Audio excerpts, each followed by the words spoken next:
everybody. Welcome to the Fresh Hope Talk Show. We are really excited tonight because we have a special guest. But before we introduce you to her, we're just going to play real quick our intro just to keep the costume going. Welcome to the Fresh Hope Talk Show, a weekly space to encourage conversation about mental health and what's new at Fresh Hope. Tune in each week and interact with us. We promise to keep you good company, inspire you and surprise you. So without further ado, we leave you with our hostess, Samantha Kura. Yay! Yay! It makes it sound more like a talk show. Anyway, so right now I have the privilege of having with me Erin Ramachandran.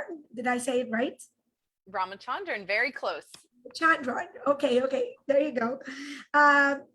Erin is a beautiful lady. She's so kind. And as I'm getting to know her, I really admire her passion for serving and for mental health. And she is the co-founder of Mental Health Strong and award-winning author of Mental Health Strong. And I'm going to read the book's title exactly as it is. It's Mental Health Strong, a Christian's Guide to Walking Resiliently Alongside Your Spouse with a Mental Health Condition. So round of applause, everyone, for Erin, and thank you for joining the Fresh Hope Talk Show. Thank you for having me. So glad to be here. Thank you and welcome, Erin. Thank you for your time. Absolutely. So before we go on, I usually ask people who are watching to go ahead and write in the comments where are they watching from. Oh, that's great. So we'll just check and see Facebook, see if people are writing. Oh, hello from Fresno, California. Hello, Regina. Thank you for watching us. And if you're watching the Fresh Hope Talk Show right now, please say hello to us in the comments. We'll make sure we say hello to you. And that way Erin can know you're watching. That's really interesting. So, Erin, tell us a little bit more about yourself so that we get to know you a little more. Yeah, absolutely. So I live in Southern California, and I've been in the insurance industry for a while, leading large programs. But outside of work, I am married to my lovely husband for about 14 years. And when we first got married, he ended up, we learned that he had a mental health condition. So it's obsessive compulsive disorder. He was diagnosed in our first year of marriage, actually at the end of the first year of marriage. And then later was diagnosed with a few other mental health conditions, depression, PTSD, panic disorder, and suicidal thoughts. So we've had a difficult journey in our marriage. And I didn't know that I would learn about mental illness when I started, but basically out of experience, which I think a lot of us do. We learn things out of experience. So this has been our experience of how to stay connected in marriage, how to work through the trials of marriage and love one another despite the disability or condition. And so we've been on this journey for the last 14 years and have been impacted by it tremendously. Wow. I really admire you because it's one of the greatest things we can do is to use the trials in our lives to help others. So you don't only overcome, but you go farther along that line and have a purpose for it. So I love it. I just, even by reading the name Mental Health Strong, that's really inspiring. So when is it along this journey that you lived, you and your husband have lived through, that you realize that you want to do something more? Great question. I did not set out to become an author. I had a job and loved my job. I still work my job today. And it was basically, looking for resources and not really finding that many. We were really fortunate in the last few years that more are coming out, just like uh, Brad's new book, Brad and Donna, on holding to hope, which is exciting. So it's just so cool to see that there's more books coming out. But on this journey, I think we had been married about 7 years and couldn't really find a lot of resources. So I decided to just start writing. And I stopped at chapter 5. And my husband and I were in a difficult situation in our marriage. And I didn't know if we were going to make it, is the honest truth. And I was having lunch with a friend, and she said, you need to write chapter 6. And chapter 6 was on difficult situations, and being in a separation is about a difficult situation. And she's like, you need to start writing. This is exactly what people need, is to know what to do when you're in this situation. And Wow. basically, as I wrote chapter 6 and then subsequently wrote the other chapters, they corresponded with what I was learning in life and what I was learning in the relationship. And it's pretty neat. When I look back, the book helps me. I use it as a reference for Wow. myself as I continue to do this journey every day. And I go to it. So when we're in a relapse, I go to the relapse chapter. When I need to use boundaries again, I go to the boundaries chapter. And I'm glad it's helping other people, but to be honest, it's a book to help me on this journey, because I love my husband and I want to walk alongside him. He loves me, and yet there's challenges that we both work through in because of it. Yeah. Erin, I hear you, and I think I'm listening to my husband. Uh, in our case, I have been diagnosed with bipolar disorder, and I wasn't diagnosed when we got married, just like you. So, in fact, well, we've been married for 18 years now, thank God. Well, this month exactly, we're gonna have 18 years together. Congratulations. Thank you. It's exciting. We're getting older, but uh, for 1/3 of that time, for 6 out of those 18 years, I've had a diagnosis. Like, I'm sure it was affecting us before, but we just didn't know the diagnosis, right? Right. So Right. I know what you're talking about. I once heard you say a statistic that really shocked me. Mhm. Correct me if I'm wrong, but what I picked up was that for people married to people with bipolar disorder, the percentage of the possibility or the risk of ending in a divorce, it's close to 90%.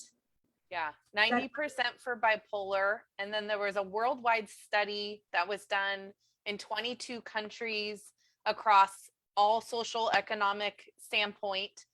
And it said that people with a mental health condition were 20 to 80% likely to get divorced. 80% was the 5 most severe mental health conditions. So that's the bipolar, schizophrenia, major depressive disorder, OCD, and panic disorder were the 5 that kind of get you to that point.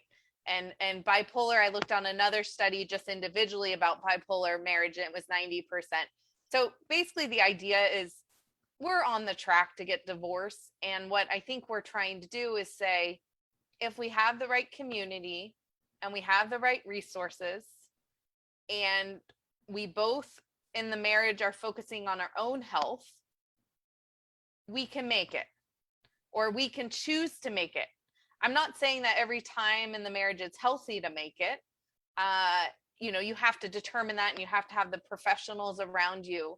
yes, But you can have a beautiful marriage. And I think, again, Brad and Donna are a great example of that, right? They've been married for 42 years. yes, Your story is a beautiful story, and how you've been working together. And our story, despite the ups and downs, we're still in this. yes, Sometimes we're like, I don't know if we're going to make it. I yes, don't think we ever get to a point, at least for us, we haven't gotten to a point where we arrived and we're like, I know we're going to make it for the rest of our lives. I think we say, I know we're going to make it today. And we love yes. each other, and we're going to try to do this, because there's things I have to keep in check in the relationship. even though I don't have a diagnosis, I have to keep my anger in check and my criticism in check and my controllingness in check. And then Yes. Keith has to keep stuff in check for his condition, right? And I'm Yes. sure you see that in your own marriage. Yes. Completely agree. And I see that. One of the things I've learned from Pastor Brad and Donna that really have impacted me, my life has had an impact. Well, there's several things, right? But the issue of separating yourself from the disorder and looking at your spouse as not a disorder, but as a person with a diagnosis, or Right. just that's key to me. And also knowing that limit of when my husband has to push me to do something and when he has to uh Release. yeah, release. Isn't that like really the toughest parts, right, for loved ones, I guess?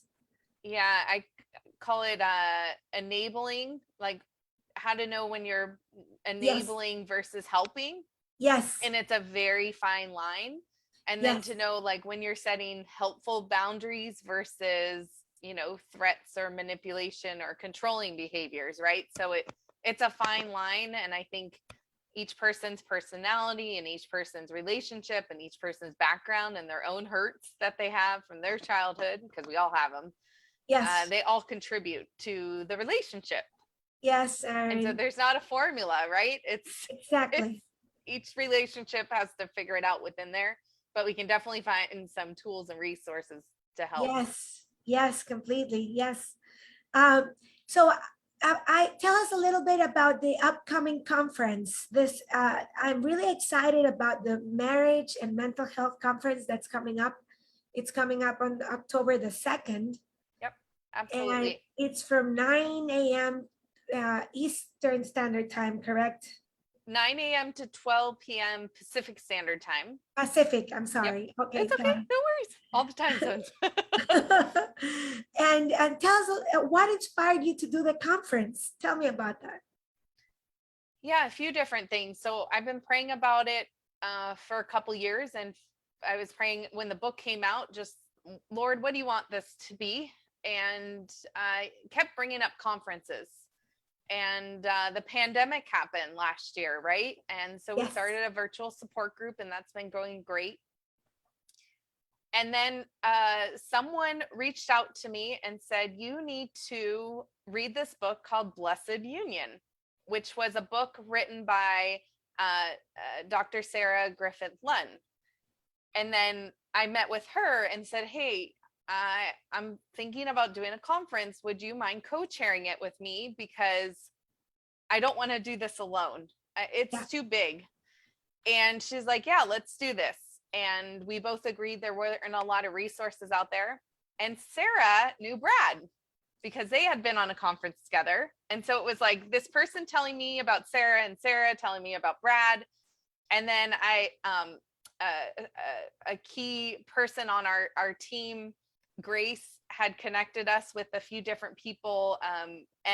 Casey, who leads a podcast called The Mental Health Marriage, and then Carla Downing, who does lots of work with difficult Christian relationships.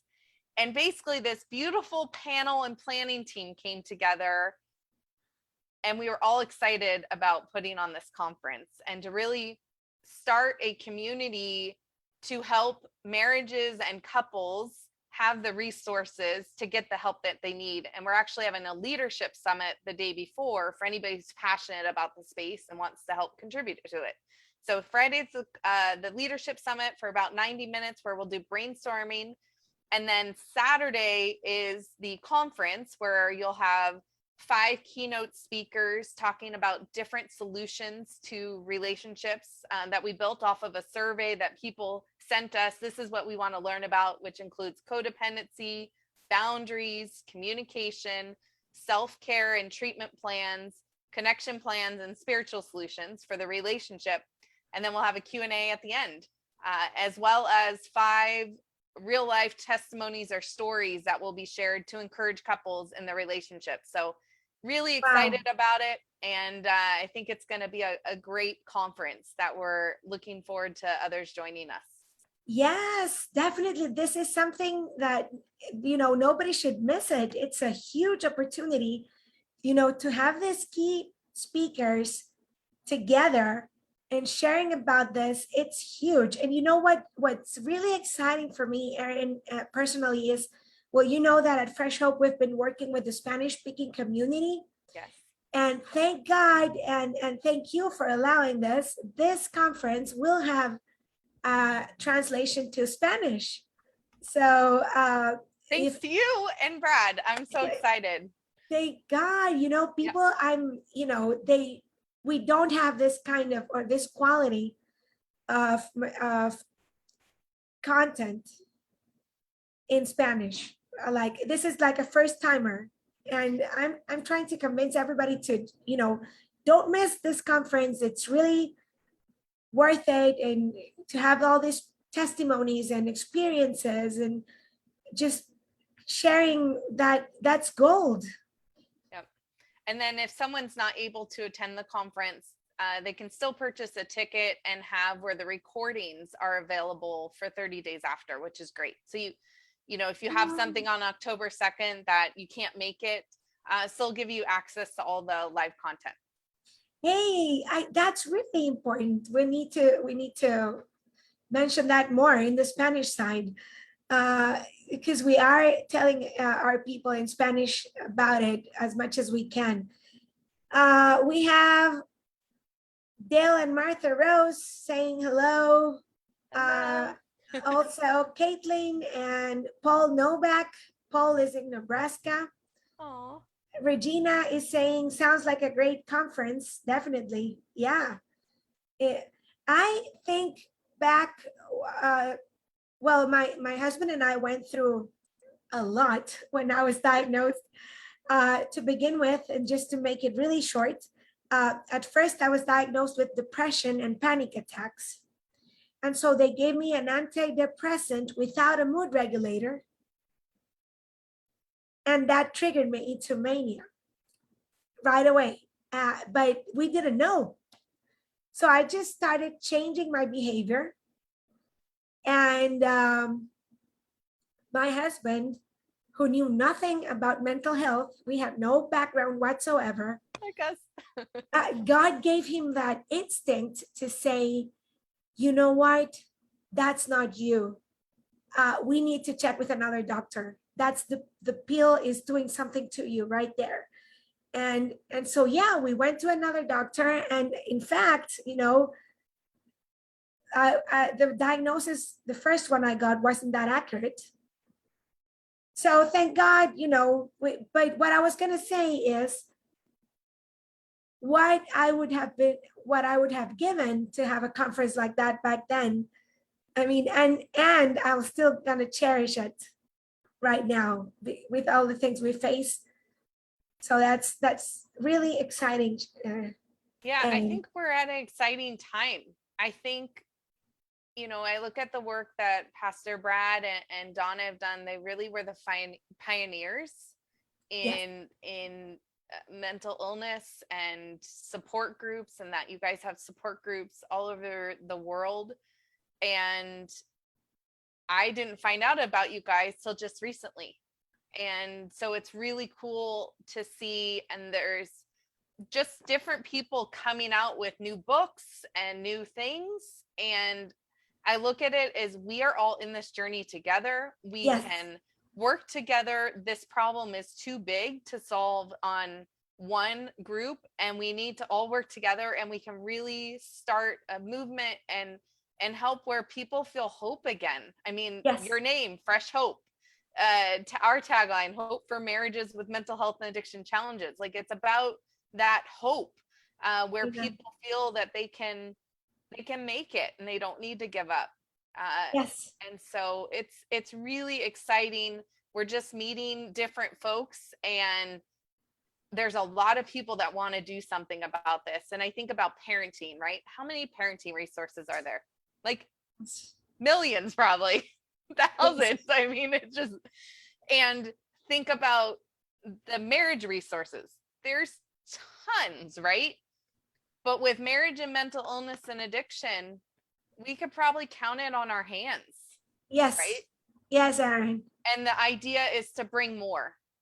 And I'm sure people attending the conference, the spark will come inside of them of, oh, we want to be on this journey. We want to help out too. And that's what we want to do. We want to be obedient to what we believe God is calling us to do. And again, I think Pastor Brad, through his pain and what him and Donna went through, God's used it in tremendous ways. And Yes. he's been even helping Keith and I on our journey when we've been struggling. And I think we're all there to just help each other out in this. Yes, yeah, exactly. When I was sick and I was finally given I was not stable and I was given the right diagnosis, I prayed. And I prayed to know somebody else that had my diagnosis because I knew nobody in my country, nobody at all. And I didn't know what to expect. So the Lord in his mercy heard my prayer, and miles away from me, he connected me to Pastor Brad and Donna.